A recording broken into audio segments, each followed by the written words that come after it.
is Daniel Robinson. I attend AC Flora, and I'm planning to major in geology at the College of Charleston. Good job.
Hello, everyone. Dave Robinson here. I am the father of geologist Daniel Cornelius Robinson, but I'm also the candidate for South Carolina Congressional District 2. Just coming on tonight to talk about a few things that I really need from each and every last one of you. I came here tonight hoping that I can just engage with all those who have believed in me from the time I've been fighting for Daniel in 2021. We know this coming up to June 23rd of 2026 here. That would mark 5 years, believe it or not, 5 years that my son has gone missing. So I come tonight to talk about a few things that I would like to do. I want to bring in a lot of people on first so I can introduce something that will be going on June 23rd. I really need all of you to be here to support if you can. But I will talk about it after the break. But the subject that I will be going into, like I said, is the event that will be happening on June 23rd. I also will be talking about my campaign because both of those two things coexist. I would not be at this moment on June 23rd, 2026, if it wasn't for my son going missing, and and also the journey that got me here to this point. And why it's important, why I want to talk about this tonight. I always say I'm going to keep it short, but we'll see what happens once I get started. So I'm going to put an introduction on, and then I'll be right back. Thank you.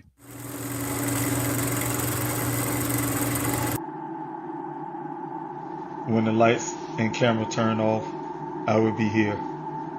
When the interest and conversation fade, I will be here. When there's no one around, a father will do anything it takes to be there for his son, to protect his family.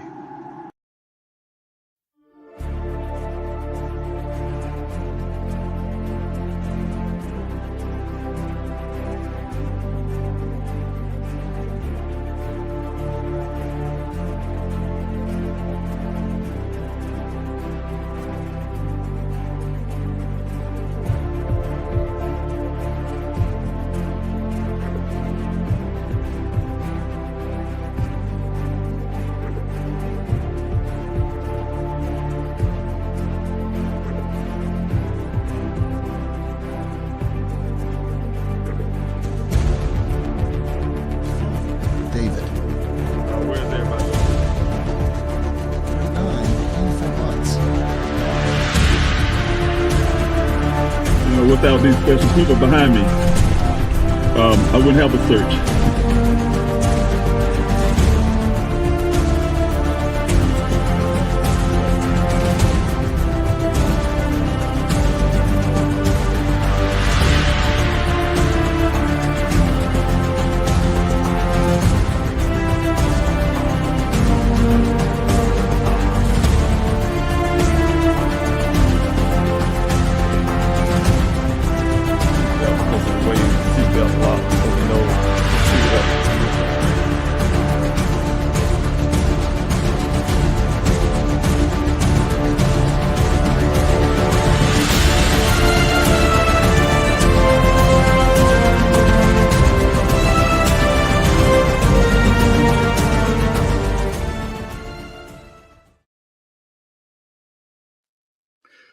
Hello, everyone. Thanks so much again for being a part of this late night live. And this is directly more for those I know that's up right now. Everyone in the West Coast, Arizona, also California. I will repost this video for those who live here in Colombia on the East Coast. Very important to me as well.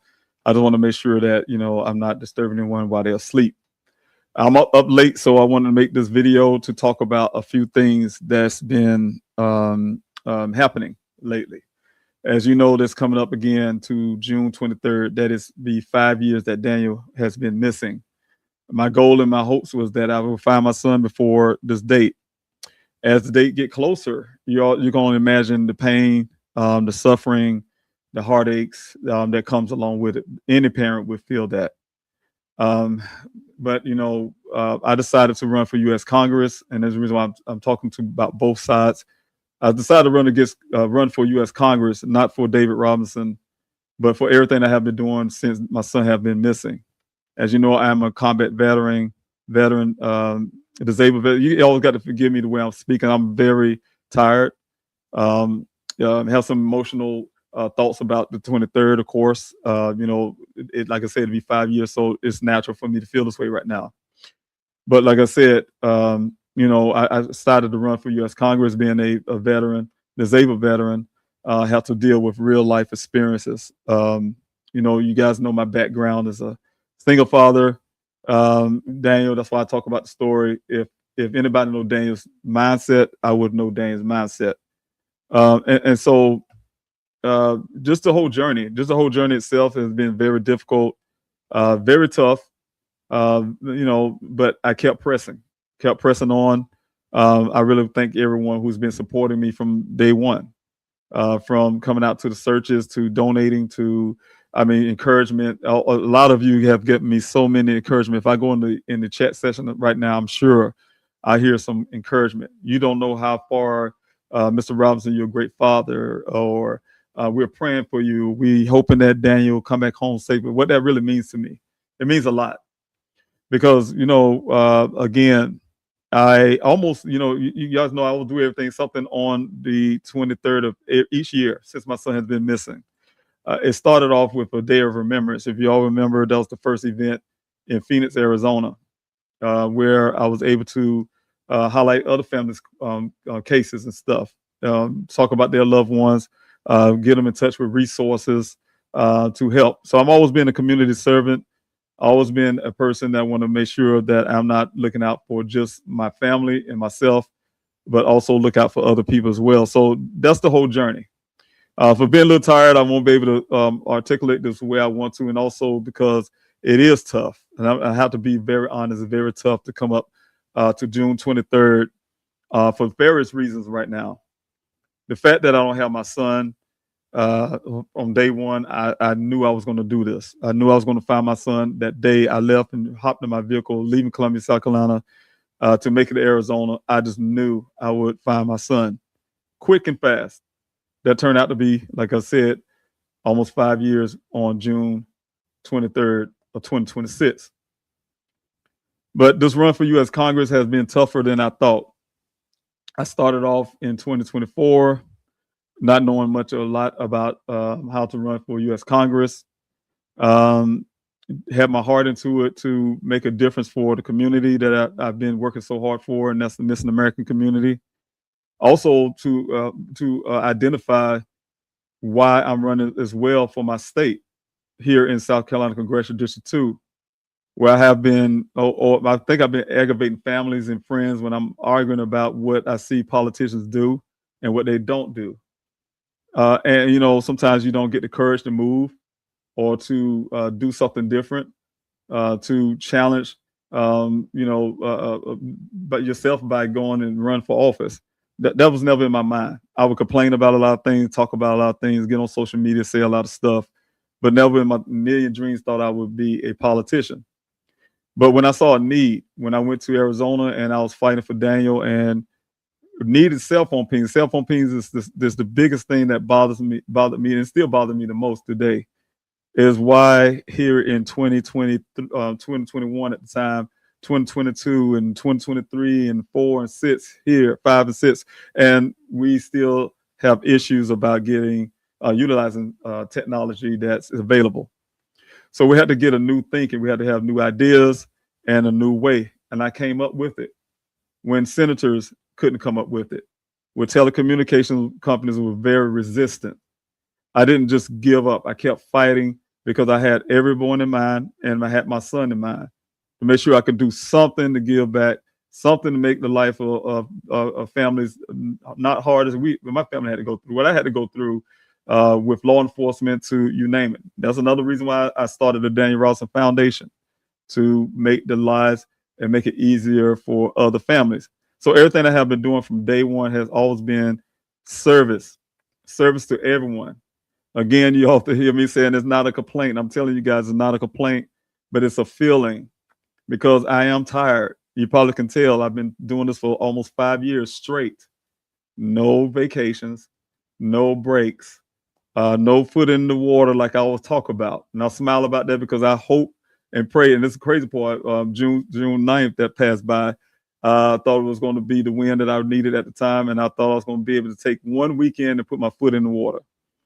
And, I'm a water person, but no breaks, no nothing. Just keep pushing, keep fighting, keep pushing law enforcement, keep doing everything I can, bringing awareness, and end up, like I said, running for U.S. Congress, and wrote a bill.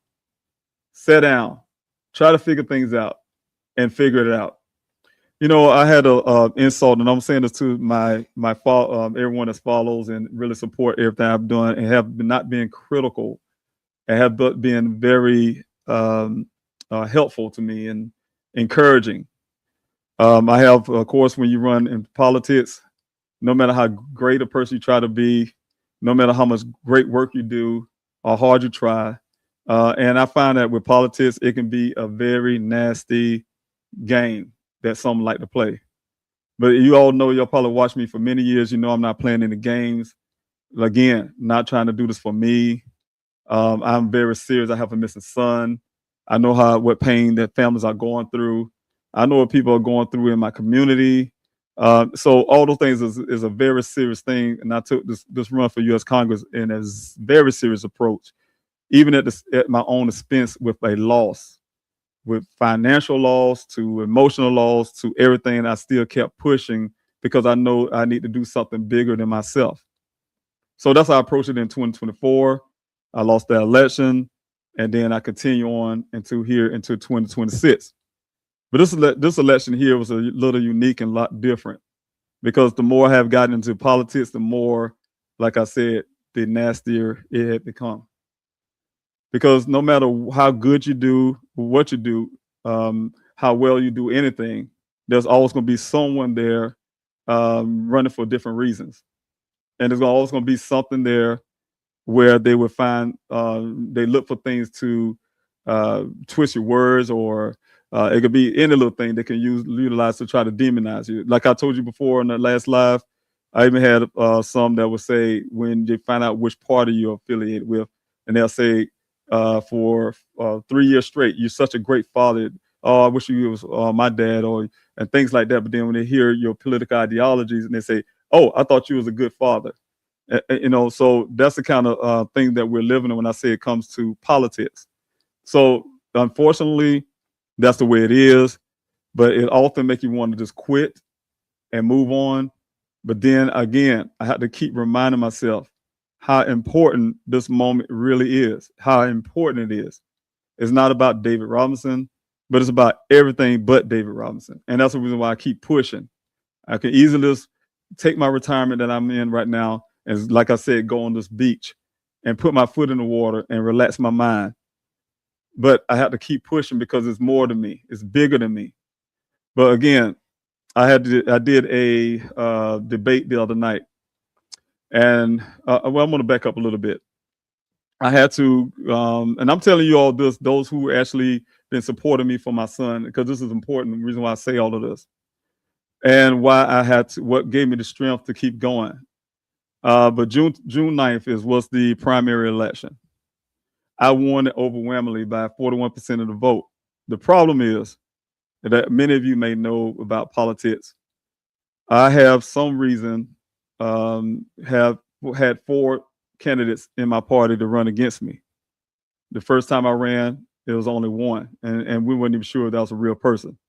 But this time, it wasn't 4. I mean, 3 people was running against me. And so when you have 3 people running on, or 4 people on the same ticket, it splits the vote.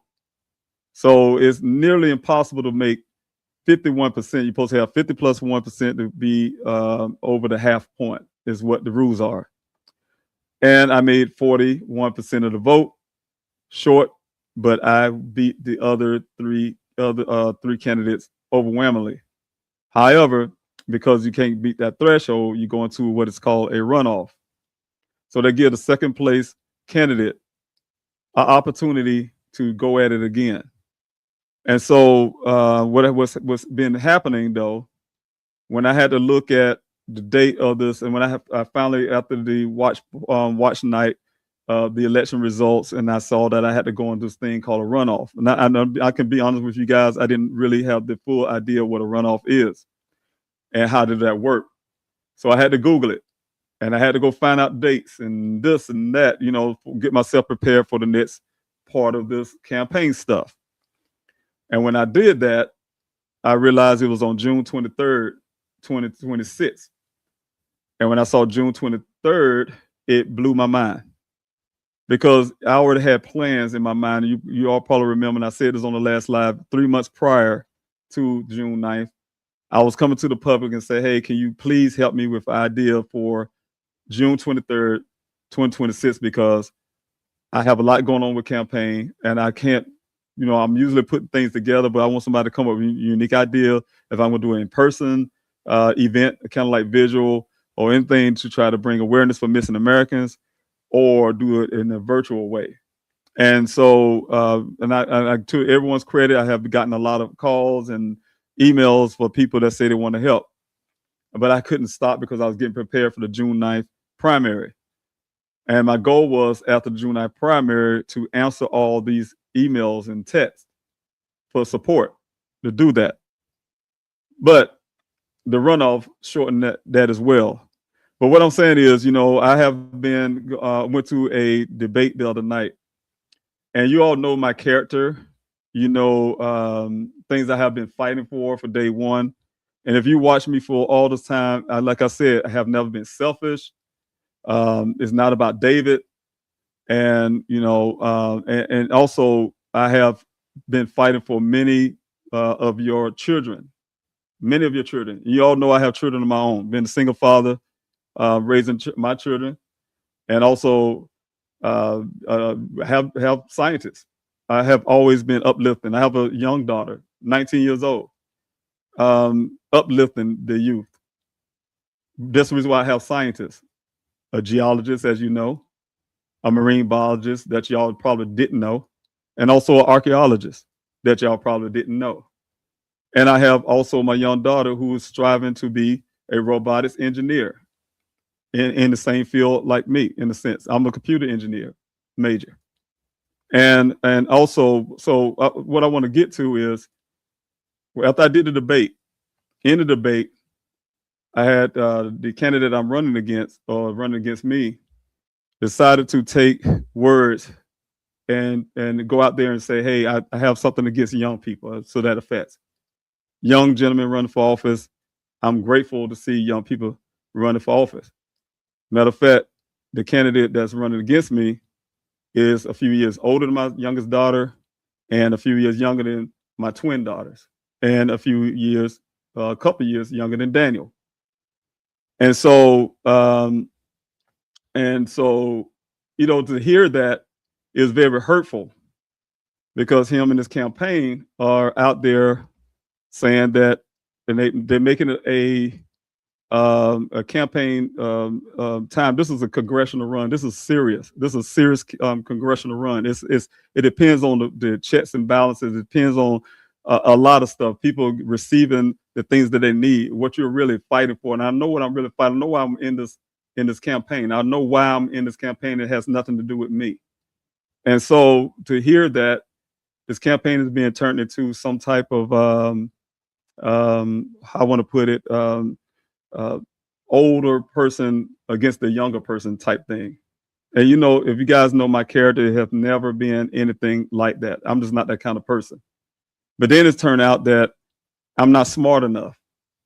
I don't have a law degree and things like that. So it's very difficult for me to continue when we know that I wrote a law to help millions, not just South Carolinians, but millions of Americans all across this country. We have 600,000 Americans go missing every year in this country, 3,000 a day, and I can go on with the numbers.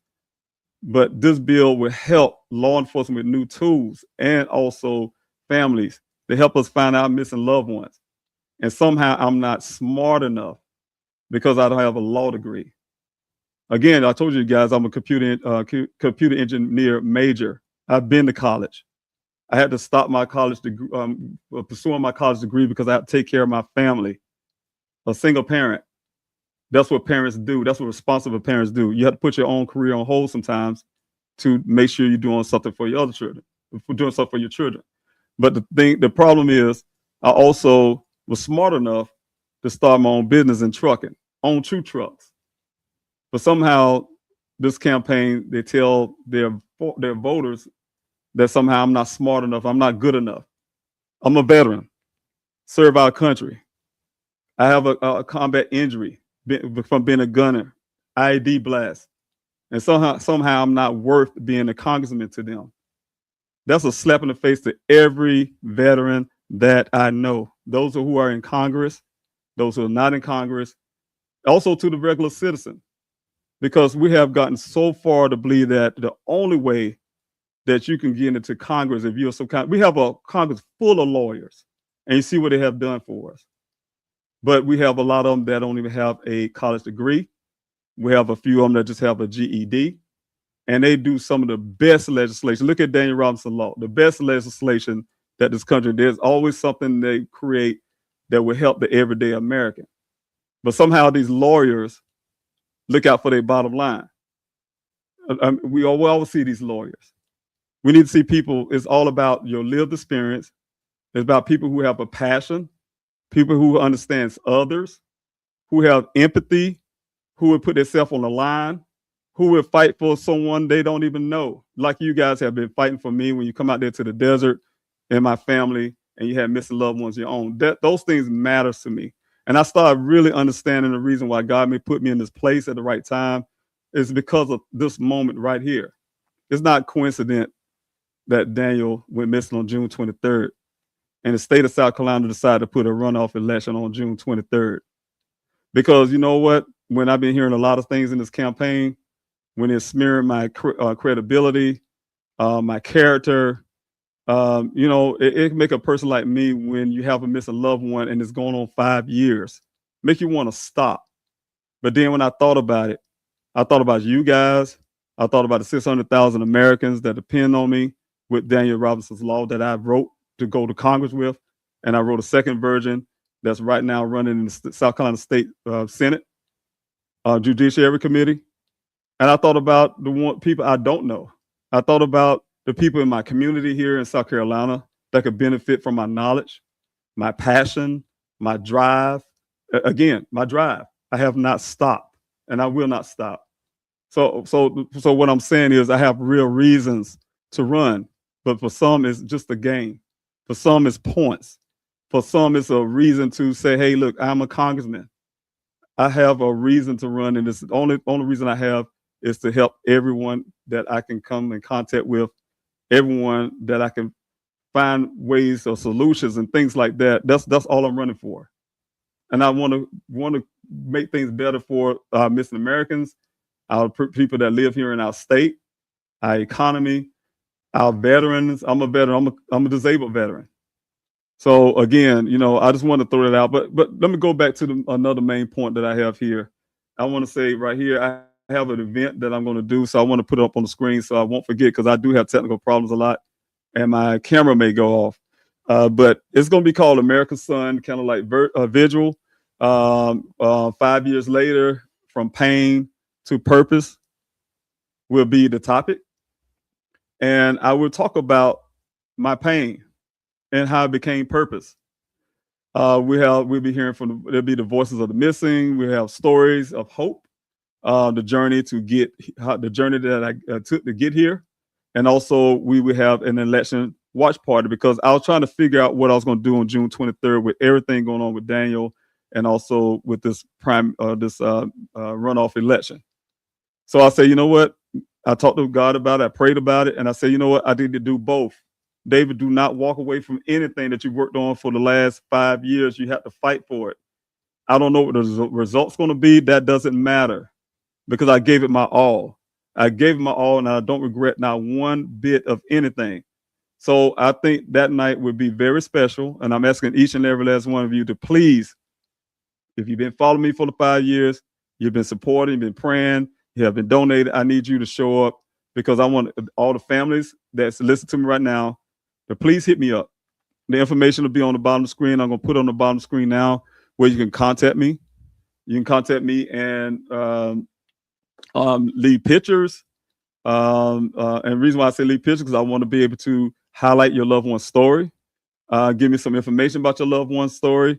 And if you want to come on, you can pop on anytime from between the hours of 4:00 p.m. until whatever, because I will spend the time from 4:00 p.m. Eastern Standard Time to talk about your loved one, give you the opportunity to talk about your loved one. We'll do it like we always been doing when I do a virtual event. I will give you a link where you can come up on the screen if you like. You can use the email if you like to send the pictures, and also get more information about this event, where you can come on the screen, have free course to talk about your loved one. And everyone who's watching and listen can share the story, because we already know sharing is caring. Sharing gives opportunity for someone to hear your loved one's story and find a solution. So I turn my pain into purpose. And this purpose is to keep doing what we have been doing from day one that got me here in the first place. This event going to start again, like I said, 4:00. This is Warriors of the Missing. Then we'll do an update on my son's case. I will spend at least about an hour, almost an hour, to talk about what need to be done in the case, and what I have already been doing, and the progress, and what my goals are going forward after June 23rd. And also Missing America's stories. We'll hear from the families, like I said, and then the advocacy and accomplishment that was done from the Daniel Robinson Foundation and to the Daniel Robinson Law and this congressional run to Congress. We'll talk about the pain that I had to go through, and I'm still going through to have this purpose that I'm in right now at this moment. We have the reflection and the journey since June 23rd of 2021, and the future of Missing America's advocacy, how my work will help you once I get into Congress. We'll talk about that. We'll talk about the goals that I have, the other laws that I have already waiting to push to help us curb the Missing America crisis that we have in this country. We have 280 people missing in my state. But then after that, once 7:00 hit, that's when the polls are closed. But while the polls are they're still tallying those votes, I have the live runoff results in the top corner of this live stream. But I will keep talking. We'll talk about community stuff. And the community stuff is also the things I care about in my state. I care about the economy, the infrastructure, our Constitution, and that I swore to protect, and our democracy, our democratic republic. So again, I will be doing all of that And then at the end, before we adjourn, we'll do a prayer for Daniel, and I will celebrate regardless of results. It's not all about the results. It's about you all. We will celebrate, and I would like to show my gratitude to each one, every last one of you. And I'm telling you guys, you have never, ever seen me ever cry. And it takes a lot not to. But I can tell you, this is rough. It's not easy, especially, again, like I said, when you run for U.S. Congress and you just watch what people do and what they say about you. When they insult you your intelligence. You're not good enough. I have one gentleman who's running for governor. They say he was too black. His skin was too dark. Those type things. But, when you tell people that they are not good enough, that is not great at all. So again, we're gonna have a time that we can celebrate, and I hope you all, like I said, join in, because it will help me as well. It'll help me feel or really have a fulfillment of the whole entire journey, because I'm telling you guys, from 2021, not having my son is still rough. It's still hard. But the only thing that consoles and make me feel a lot better is when I have you guys backing me. And I truly appreciate each and every last one. I would never, ever, ever, ever take anyone for granted, anyone in my state that I'm trying to run for to make their lives better. I'm a fighter, and you guys have been seeing that for years, and I'm going to continue to do. Excuse my video quality is horrible, and I've been having issues. And again, you go to the website, please help find Daniel. You see the issues there. You go to the Daniel Rouse Foundation website, you see issues there. I've been running for Congress. I'm like a one-man band. Some people say, how you do so many things, Mr. Rouse, by yourself? Know how I do it? God, because God told me he's a majority by himself. And I believe him, and he's been doing it every step of the way. He's been proving that point. That's why I got 41% of the vote in this primary pass, and that's why I got 41% of the vote against a 24-year incumbent at the time, Joe Wilson, with little money in the bank, because you got to walk by faith and not by sight. Those things are real. So people don't want to take that or not. That's my journey, my faith, and my walk, and what I believe. But I want to throw out some real statistics for those when I leave this live stream and I send it back on my page. I want to put some real facts. When you run for U.S. Congress, the Constitution has not put stipulations in running for any office that you have to be some type of law degree lawyer. When you're a congressman or congresswoman, it's almost like in law school where they should learn. A lawyer who has himself as an attorney is a fool, is what they say. So it'll be a fool, in according to law, for someone, for instance, running for U.S. Congress as who's a lawyer or attorney, and somehow he's claiming he's a constitutional lawyer when he write a bill, and somehow that lawyer, he's supposed to be a lawyer himself. No, that's what the congressmen and women do. We write bills, Daniel Rouse law, and then you have a constitutional lawyer look at it. That's what we do. We hire those lawyers are good with also is being hired to look at that. They have to be specific. It can't be a bankrupt lawyer, for instance. It have to be a constitutional lawyer to say, look, this is constitutional or not, before it goes any further. So you go through committees and things like that.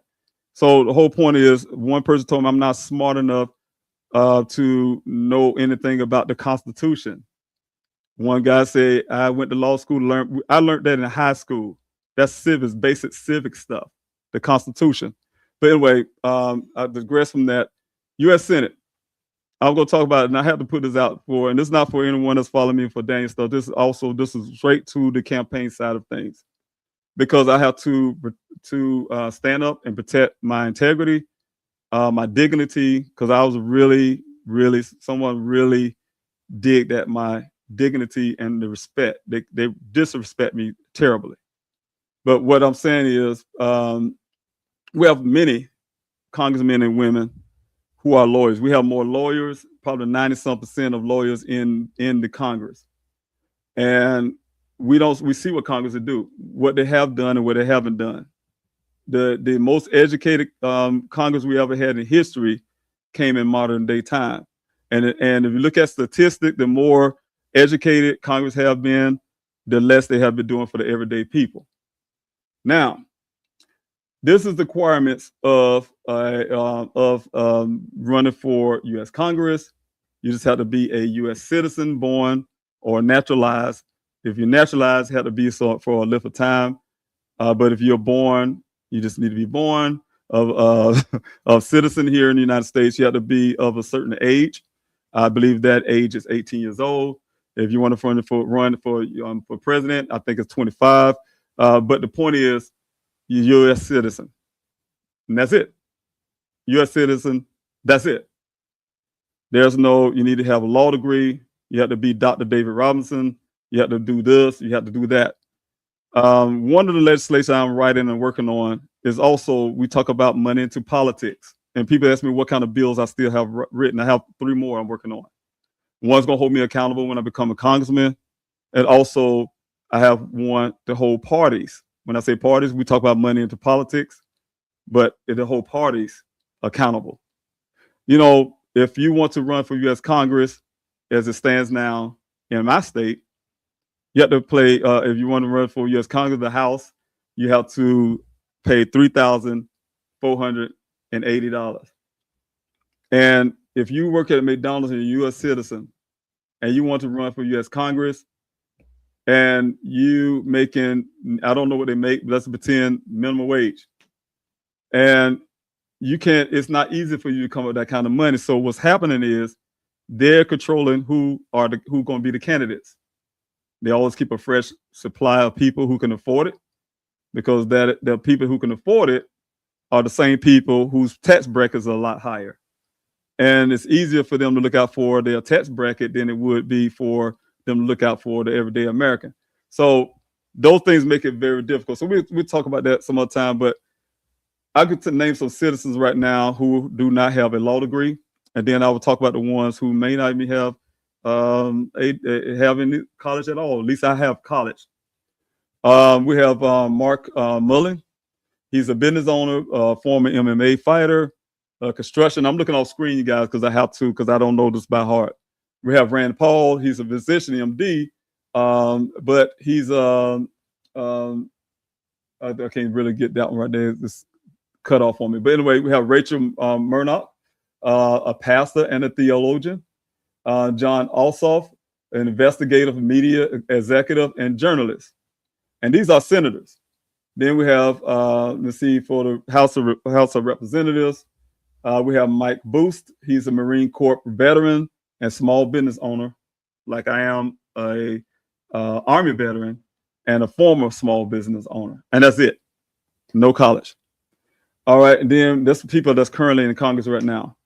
We have Janelle Bynum, engineer and business executive with an MBA. But then we have Val Hole, a labor and workforce advocate. We have Corey Bush, registered nurse and activist. Marjorie Taylor Greene, when she was there, just a businesswoman. And we have Scott Peters, MBA in environmental business background. But then it turns into go down to the others that do not have any degrees at all. We have, I'm going to name a few here in the Senate. Mark Wayne Mullen. He has an associate degree, but no bachelor's degree. We have U.S. House of Representatives. Again, Mike Booth, a reporter, not having attended a college program leading to a degree. Lauren Boebert earned a GED, no college. These are people, members in Congress, and doing great jobs. Corey Bush, again, nursing diploma. Ayanna Presley attended college but did not earn a degree, like myself. Attended college but didn't earn a degree because I became a single parent and had to make a latter choice and open up a small business. I was smart enough to do that and run a successful business. Also, but I was insulted tonight by the other side. They say I wasn't smart enough. Those type things. I'm a veteran, not smart enough. Also, we have Richie Torres, attended college but did not complete a degree. We have David Valadio, attended college but did not complete a degree. Jerry Call, attended college but did not complete a degree. So what I'm saying is, you do not have to have a degree.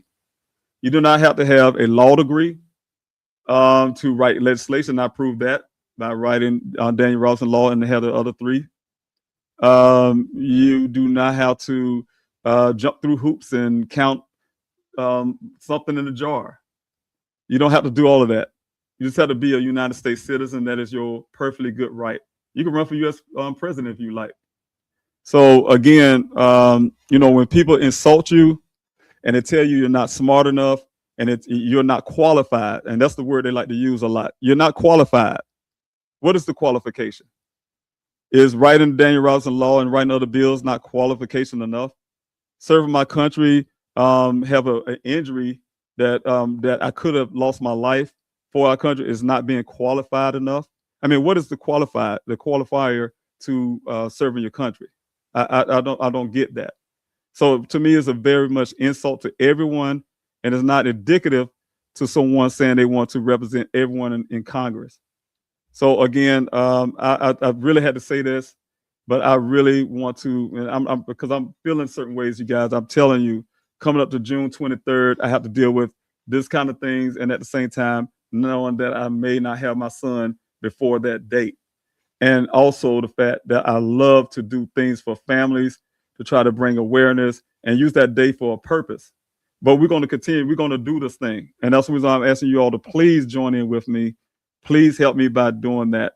Like I said, either way this thing goes, I need your support because I really need to hear from the families that really need the help, and that helps me when I have families there that can talk about their stories, and we can share our stories together. We can talk about our pain. Those things help me too. So again, if you have a missing loved one and you want to be a part of this event, please join me. But I'm going to go to chess real quick, and I have to jump off real quick because I don't want to make this video long because I do want to post it. Let me put here, let me make sure I'm not missing anybody on Instagram as well. Barry, thank you so much for being here. Krita, thanks so much for being here. I see you there on the Instagram side let me see which one is that one. I believe that is my personal one. And then on Please Help Find Daniel, I see you all there. Thanks so much for being here. Papa Tarts, thanks so much. I have been praying so earnestly about the situation with Daniel. Thanks so much. I really need all the prayers, and especially at this time. If I freeze up, you guys, I apologize. Like I told you, I always have some issues lately with my equipment and things like that. Comrade, thanks so much for being here. Hey, everyone. If you're new to the stream, make sure you like, subscribe, share, report, smash thumb up below. Thanks for supporting the stream, and I really appreciate that. Also, and thanks so much for being here. Also, how you doing? Prayer for Daniel and Mr. Robinson. Never give up. God is great. He is. And the way, if I sound really off and things like, I'm tired, you guys. I'm physically and mentally tired right now. And so I'm gonna go to bed and get some rest. But the thing is, it's really difficult when you're having people calling you and say, "Oh, these people saying this about you. Oh, this is going on. This is kind of stuff." And it being human, it can get to you. So again, but I have to always keep reminding me, and I say, David, is it not about you? It's about a mission that God put you on, and and it's about the people that you're fighting for. And you have to, David, not give up. And you have to keep on pushing. You have to keep on pushing, and just trust God. That's all I have. Walk by faith and not by sight. Okay, thanks so much again, little Annie. So much prayer for Daniel. Thank you so much. And once I get past June 23rd, I will be back in Arizona. So look for that, you guys. I will be back there to make sure I'm fighting for him with law enforcement. As you know, when I'm in law enforcement space, and everybody know when I hit Arizona, things get moving because I'm not a person afraid to stand up and talk and fight. So of course I'm going to get in their face, and because I have to. They gave me a promise on April 10th of last year that they have broken. And I have to go there to make sure things get done. So I say I'm gonna take a vacation, but like I said again, you guys, I never get vacations. I'm always have to find something. But thanks so much, PM Channel. I really appreciate you for always being here and always from day one, supporting everything I'm doing. Thanks so much for the good luck there, Oakwood. I really appreciate you. Also, Haya, thanks so much. I really appreciate you. And thank you. I really appreciate that. How you doing? Yes. Thank you. I really appreciate that. You know, but yeah, I really appreciate saying that. I don't need to keep going on it. But like I said, certain things that people say to you can um, hit you directly. And so again, I just want to say more so it's not about me. Again, I just want to encourage others to do not let anyone tell you you're not good enough or you're unqualified. Those kind of things, those words come out of people's mouth when they say things like that to you, unqualified. That is a bad thing. And also to reiterate again, every one of you that know me, I have been fighting for everyone of all ages. Again, I'm a father, a good father to my children, and I uplift my children. I uplift any youth around me. I encourage my youngest daughter. She's right now ready to, on the way, get ready to go to college this fall, and she knows that I always uplift her, uplift her friends, anyone around her. My children, the same thing. My friends, Daniel's friends in the past, when he was having his friends come over the house, they know how I am when it comes to uplifting the youth and those young, a lot younger than me. Again, the gentleman that's running against me, he's he's a little older than my youngest child. So again, of course, I would never have a heart that they'll take a word or something you say on a panel and try to twist it to fit their favor, but don't show the whole context. Don't show the whole context. So we're not going to turn a campaign into a young and old thing, and it's what I'm really fighting against. So thanks so much for that one. It's about the content of someone's character. Yes, it is. It's also about empathy. You says it's about doing what's right, even when no one is looking, and that is exactly right. Leg, thank you so much for saying that, because that is totally right. Even when no one is looking, that's the biggest point for me. Because when I was growing up, we had a bishop. He says, never go out there and says, nobody saw me. No, you got to say, I didn't see nobody. Because somebody may always be looking. Somebody is always looking, is what he like to say. And you can never ever say that nobody saw you. No, you just didn't see nobody. And I take that to heart. All right. Again, moral character is the first thing and most important quality any candidate must have. Yes, it is not optional. It's everything. Then empathy for others. You can't buy either of those without any dollar amount. And and the thing is, you're right, because we have a problem in Congress where many are taking all these PAC monies and things like that. They get these seats, and they make careers out of their seats. I mean, there's all this. And we have some candidates that's running out there right now have yard signs out in the street that says this is their country. They own the seats. They own their voters. They own their voters' loyalties. They own the state. This is theirs. And that's not the approach of anybody. So yes, it's about others. It's others than yourself. That's what we learned when we was in the military. I remember my first time in Afghanistan. And it never dawned me after basic training and all the stuff around the unit.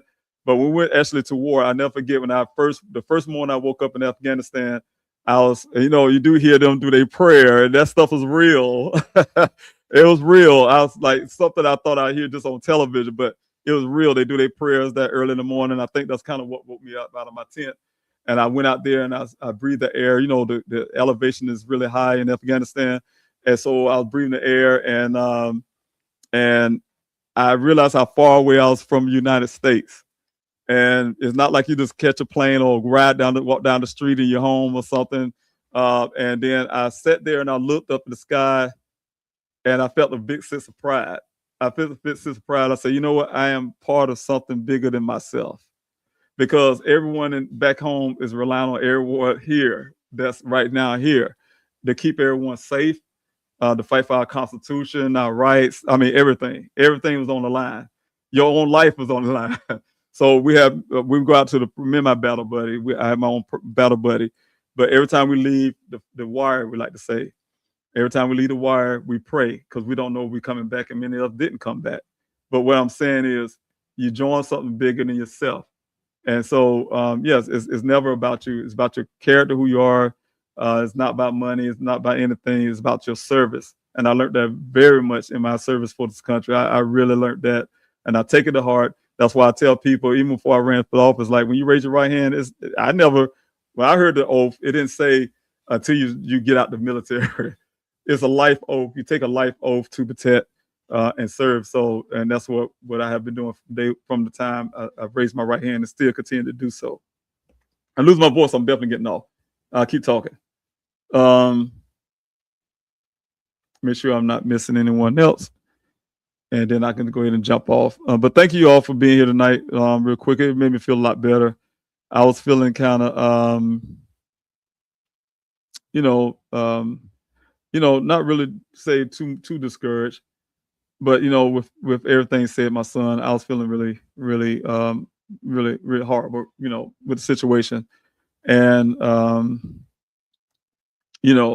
just to have people I know in my corner. So that's why I got this late video as well, is to have people I know who's been backing me and fighting for me since June 23rd of 2021.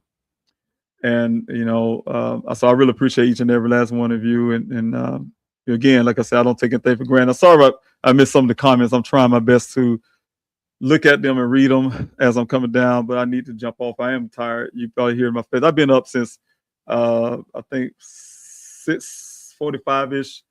It is now 1:32 in the morning. The next morning, and I'm just tired. I'm tired. I need to go ahead and go to sleep, and I have to get back up and vote for myself. Tomorrow is the first day of early voting, so I have to get up and actually vote for myself again. And hope you all wish me luck on this campaign. But again, I'm going to put more. I'm talking about it once I get my rest. Talk about this event on the 23rd a little bit more.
Technical difficulties, and it's not going to work out. So, but thank you all. Take care of yourself and be blessed. It's probably the proper